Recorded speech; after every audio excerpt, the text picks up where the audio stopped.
ኢትዮጵያ የጂኦግራፊ እስረኛ ሆኗ ለዘላለም ትኖራለች ብሎ የሚያስብ ኢትዮጵያዊ ካለ እርሱ የሞተ ነው። የጂኦግራፊ እስረኛ መሆን ይበቃል፣ የባህሩ ዘመቻ አይቀሬ ነው። ጠቅላዩ አዲሱ የኢትዮጵያ ካርታ ይፋ ሆነ። የአሰብ ወደብ ተካቶበታል። ቢራቢሮ መቀመጫዋን መሸፈን ሳትችል መሬት ትሸፍናለች። የኤርትራው ባለስልጣን አነጋጋሪ ምላሽ። የኢትዮጵያን የባህር በር ጥያቄ ማዳፈን አንችልም፣ ግብጽና ኤርትራን ያስደነገጠው የፕሬዝዳንት ሐሰን ሼክ መግለጫ። ሶማሊያ ሰልፏን ለወጠች፣ በባህር በሩ ጉዳይ ከኢትዮጵያ ጎን ቆመች። ጠቅላዩ ለኤርትራ የመጨረሻውን ማሳሰቢያ አሰምተዋል። የባህር በር ጉዳይ እንደማይቆምና ወደቡንም መቆጣጠራቸው አይቀሬ መሆኑን የተናገሩት ጠቅላይ ሚኒስትር አብይ ለባህር በሩ ሲባል ደም ከመፍሰሱ በፊት ለድርድር ራሳቸውን አዘጋጁ ሲሉ አሳስበዋል። በሌላ በኩል ደግሞ ኤርትራዊ ባለስልጣን ጠቅላዩ መልእክት አነጋጋሪ ምላሽ ሲሰጡ ከወደ ሞቃዲሾ ደግሞ አስመራና ካይሮ ያልጠበቁት አስደንጋጭ መረጃ ተሰምቷል። ሶማሊያ የኢትዮጵያን ወደብ ጥያቄ እንደምትደግፍ ገልጻለች። አብራችሁን ስትቆዩ እነዚህንና ሌሎች መረጃዎችን በዝርዝር የምናስደምጣችሁ ይሆናል። ሰላም ውድ የሁሉ ዴይሊ ቤተሰቦች እንደምናላችሁ። ቻናሉን ሰብስክራይብ፣ ላይክ፣ ሼር ያደረጋችሁ እስከ መረጃዎቻችን ፍጻሜ አብራችሁን ቆዩ። ታላቅ የኢንቨስትመንት እድል፣ የህልሞ ቤት በቦሌ ደንበል። ታዋቂው ቪስኮ ሪል ስቴት ያለቁ ዲፕሎማቲክ አፓርትመንቶችን በሚያስገርም ቅናሽ ይዞ መጥቷል። ሰሚ ፊኒሽድና ሙሉ በሙሉ ያለቁ ፉል ፊኒሽድ አፓርትመንቶችን በአዲስ አበባ መሃል በቦሌ ደንበል የራሱ የሆኑ ዲጂታል ካርታ ያላቸው በጥራት የተሰሩና ሰፊ ክፍሎች ያሏቸው ቤቶች የሆኑ ለውስን ቀናት ብቻ የባል ቅናሽ አዘጋጅተናል። የ153 እና 167 ካሬ ሜትር ቤቶችን በ4.5 ሚሊዮን ብር ቅናሽ 25% ቅድመ ክፍያ በመክፈል የቤት ባለቤት መሆን ይችላሉ። ቀሪውን እስከ 2 ዓመት እየኖሩበት ወይም አከራይተው መክፈል ይችላሉ።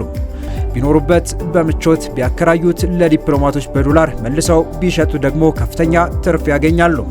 አፓርትመንታችን ሰፊ ሎቢ፣ የቆሻሻ ማስወገጃ ቦታ፣ የደህንነት ካሜራዎች፣ በቂ የመኪና ማቆሚያ እና የመሰብሰቢያ አዳራሽ ያለው ሰፊ ቴራስ ይዟል። የህልሞ ቤት ዛሬውኑ ይጠብቆታል። ለበለጠ መረጃ በ0985 51 8379 ወይም በ0972 46 9774 ይደውሉ። ቪስኮ ሪል ስቴት። ጠቅላይ ሚኒስትር አብይ አህመድ ስለ ቀይ ባህርና ስለ አሰብ ወደብ በአዲስ መረር ያለ ንግግር ተመልሰዋል። የመደመር መንግስት የተሰኘ 4ኛ መጽሐፋቸውን ለንባብ ያበቁት ጠቅላይ ሚኒስትር አብይ አህመድ ይህንኑ መጽሐፋቸውን ባስመረቁበት አጋጣሚ ስለ ወደቡና የኢትዮጵያ የባህር በር ባለቤት የመሆን ህልም የተናገሩ ሲሆን ኢትዮጵያ የባህር በሯን ታበጃለች፣ ይህ አይቀሬ ነው ሲሉ የወደብ ማስመለስ ዘመቻው እንደማይቆም አረጋግጠዋል። የጠቅላይ ሚኒስትሩ ንግግር ተከትሎ ታዲያ ከወደ አስመራ በአሽሙር የተሞላ ምላሽ የተሰጠ ሲሆን ምላሹ የተሰራጨው በማስታወቂያ ሚኒስትሩ የማነ ገብረ መስቀል በኩል እንደሆነም ተመላክቷል። ወደ ቀይ ባህር መውጣታችን አይቀሬ መሆኑን አበክረው የገለጹት ጠቅላይ ሚኒስትር አብይ ኢትዮጵያን ወደብ አልባ ሀገር አድርጎ ኢትዮጵያን ድሃ እያሉ መጥራት ያበቃል ሲሉም ከአንድ ዓመት በፊት የባህር በር ለኢትዮጵያ ካለው ኢኮኖሚያዊና ስትራቴጂካዊ ጠቀሜታ ባለፈ የህልውናዋ ጉዳይ እንደሆነ የገለጹትን ሀሳብ ያጠናከሩበትን አስተያየት ሰንዝረዋል። ወደ ቀይ ባህር ለመግባትና የባህር በር አክሰስ ለማግኘት በሚደረገው ጥረት ውስጥ ጦርነትና ግጭት እንዲከሰት አንፈልግም ያሉት ጠቅላይ ሚኒስትር አብይ አህመድ በዚሁ ጦርነት እንዳይቀሰቀስ ባለን ጽኑ ፍላጎት ምክንያት ነው 5 ዓመት ሙሉ ስንለማመጥ የቆየ ነው ሲሉም ኤርትራን ጨምሮ ከጎረቤት ሀገራት ጋር ሰላማዊ በሆነ የሰጥቶ መቀበል መርህ ኢትዮጵያ የባህር መውጫ በር ልታገኝ ተቃርባ እንደነበረ፣ ነገር ግን አሁንም ከኃይል ይልቅ የሰላም አማራጭ አጥብቀው ይዘው እንደሚቀጥሉ ገልጸዋል።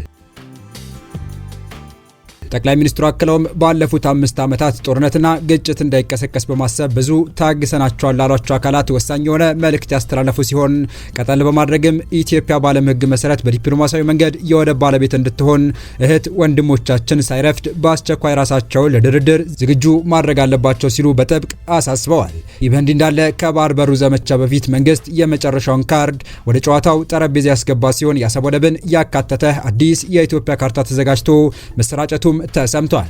አዲሱ የኢትዮጵያ ካርታ በጠቅላይ ሚኒስትር ጽህፈት ቤት በኩል እንዲዘጋጅ ተደርጎ ስለ መሰራጨቱና በስፋት በማህበራዊ ሚዲያው ላይ እየተዘዋወረ መታየታቸው የገለጹ መረጃ ምንጮች እንደሚሉት ከሆነ ካሳለፍነው ቅዳሜና እሁድ ጀምሮ አዲሱ የኢትዮጵያ ካርታ በስፋት በማህበራዊ ሚዲያው እንዲዘዋወር እየተደረገ መሆኑን ጠቅሰው ዓላማውም ህዝቡ አዲሱን ካርታ እንዲላመደውና ለማይቀረው የመጨረሻ ዘመቻም ዝግጅት እንዲያደርግ ለማነሳሳት እንደሆነ ያላቸውን ግምት ሰንዝረዋል።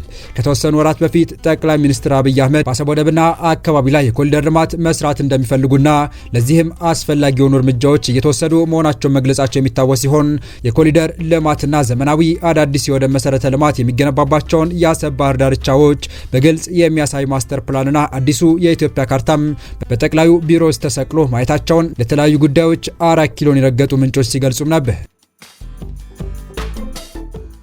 በተያያዘ መረጃ ጠቅላይ ሚኒስትር አብይ አህመድ አራተኛ መጽሐፍ የሆነ የመደመር መንግስት የተሰኘው ምርቃት የተከናወነ ሲሆን በምርቃው ላይም የተነሱ ሀሳቦችና አጋጣሚዎች ትልቅ መነጋገሪያ ሆነዋል። በርካቶችም ስለ መጽሐፍቱ እየተወያዩበት ነው። የመደመር መንግስት መጽሐፍት የኢትዮጵያን ችግር በጥልቅ የዳሰሰና መፍትሄ ያመላከተ ነው አሉ የጠቅላይ ሚኒስትሩ የምስራቅ አፍሪካ ጉዳዮች አማካሪ ሚኒስትር ጌታቸው ረዳ። በጠቅላይ ሚኒስትር አብይ አህመድ የተጻፈው የመደመር መንግስት መጽሐፍ ለንባብ በቅቷል።